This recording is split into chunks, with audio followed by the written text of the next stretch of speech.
The gender-based crimes against women, including honor killings, acid attacks, forced conversions, forced marriages and child marriages, remain a severe problem in Pakistan today. General Musharraf recently called terrorists such as Osama bin Laden and the Haqqani network as Pakistan's heroes. नमस्कार, मैं हूं निवेदिता।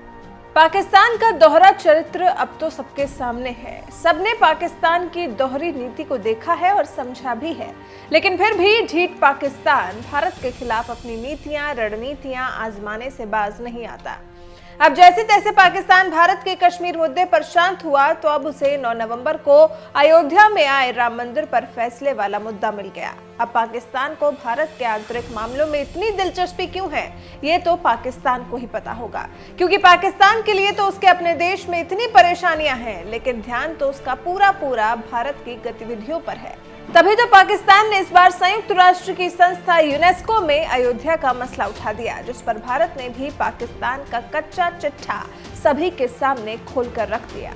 भारत की प्रतिनिधि अनन्या अग्रवाल ने कहा कि आतंकवाद पाकिस्तान के डीएनए में है। पाक भारत की अखंडता और उसके आंतरिक मामलों में दखल देने की कोशिश कर रहा है और खुद अपने देश में मानवाधिकारों को ताक पर रख चुका है। Pakistan's neurotic behavior has resulted in its decline to a nearly failed state, with a weak economy, radicalized society, and deep-rooted DNA of terrorism. We condemn Pakistan's disappointing misuse of UNESCO to spew venom against India and politicize UNESCO. Bharat ने पाकिस्तान को करारा जवाब देते हुए कहा कि पाकिस्तान के पड़ोसी देश के मामलों में दखल देने की आदत बन गई है। अनन्या ने कहा कि 1947 में पाकिस्तान में 23% अल्पसंख्यक थे, जो कि अब घटकर 3% रह गए हैं। यहाँ ईसाइयों, सिखों, हिंदुओं, शिया और अहमदिया मुसलमानों के खिलाफ कानून बनाए गए और उनके धर्मांतरण की कोशिशें की जाती रही। From 1947, when the minorities formed 23% of Pakistan's population, they have now dwindled to merely 3%. It has subjected Christians, Sikhs, Ahmadiyas, Hindus, Shias, Pashtuns, Sindhis, Balochis to draconian blasphemy laws, blatant abuse, and forced conversions. The gender-based crimes against women, including honor killings, acid attacks, forced conversions, forced marriages, and child marriages, remain a severe problem in Pakistan today. Bharat ने एक-एक कर जो पाकिस्तान की बखिया उधेड़ी है, वो देखने लायक थी।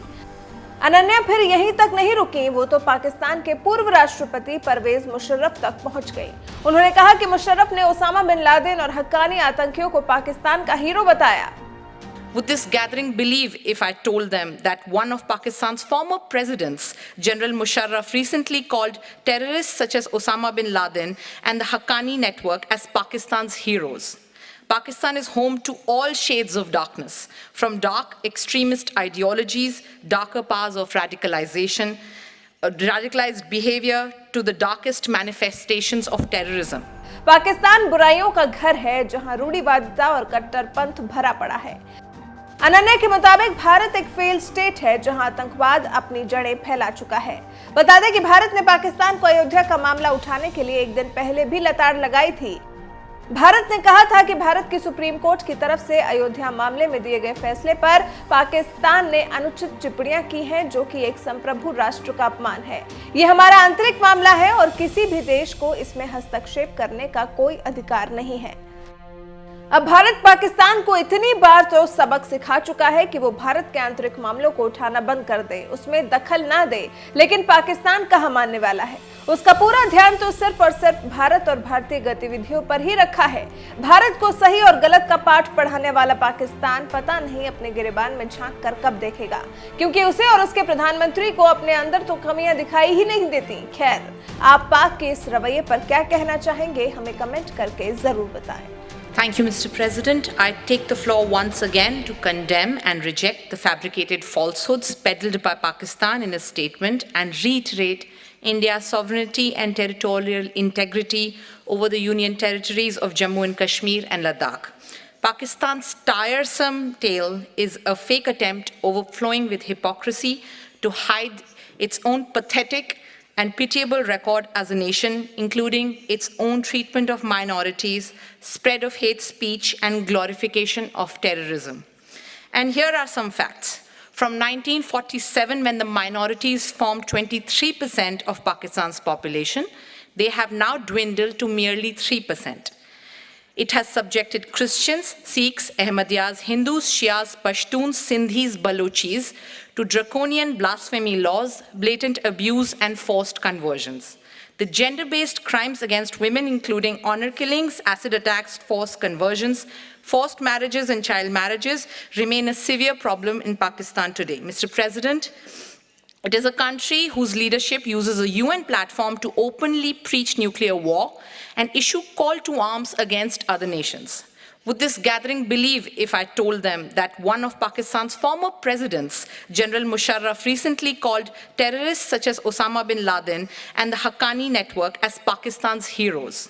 Pakistan is home to all shades of darkness, from dark extremist ideologies, darker powers of radicalization, radicalized behavior to the darkest manifestations of terrorism. Mr. President, in 2018, Pakistan ranked 14th on the Fragile States Index.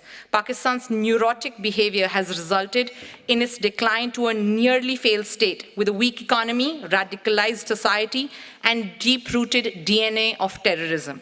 We condemn Pakistan's disappointing misuse of UNESCO to spew venom against India and politicize UNESCO. We sincerely hope that UNESCO membership would come together to reject such a gross misuse of the UNESCO platform. Thank you. The delegation takes the floor to exercise its right of reply to refute Pakistan's juvenile propaganda to malign India through fabricated lies full of deceit and deception. We condemn the unwarranted comments made by Pakistan on the judgment of the Supreme Court of India. The judgment is about the rule of law, equal respect for all faiths, concepts that are alien to Pakistan and its ethos.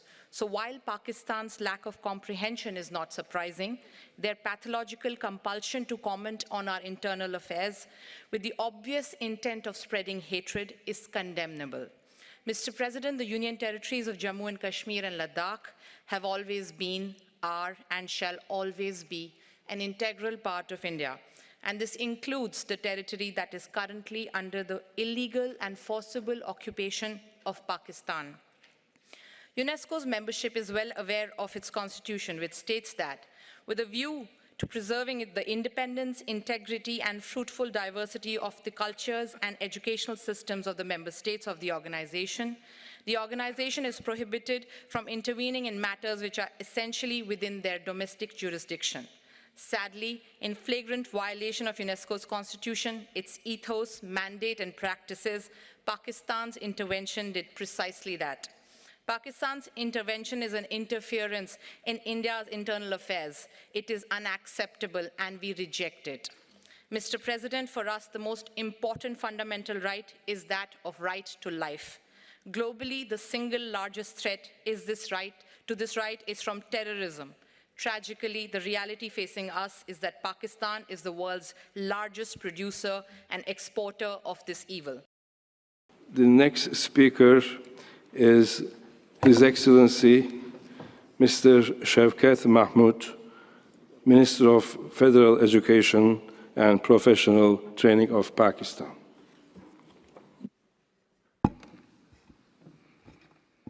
Mr. President, Madam Director General, President of the Executive Board, Excellencies, ladies and gentlemen, it is indeed a pleasure for me to address this esteemed assembly at the 40th session of the UNESCO General Conference. Let me first extend my sincere felicitations to you, Mr. President, for assuming this important position. You have our full support for the success of your 2-year term. We also thank Ms. Zahoor Alawi, former President of the General Conference, for her able stewardship of the work of the General Conference. I also take this opportunity to commend the Director General for her leadership and continued efforts to make UNESCO efficient and strong. Mr. President, the last century witnessed 2 horrifying global wars. The devastation and the bloodshed shook the entire world. Misperceived notions of power and superiority created intense levels of animosity and mistrust. We lost our dignity as human beings. From the horror of those wars UNESCO emerged as a harbinger of peace, hope, and optimism, a symbol of a renewed trust in humanity.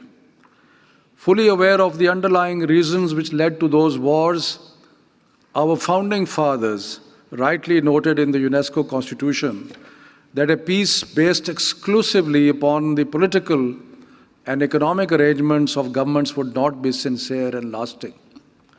Therefore, they called for peace to be founded upon the intellectual and moral solidarity of mankind.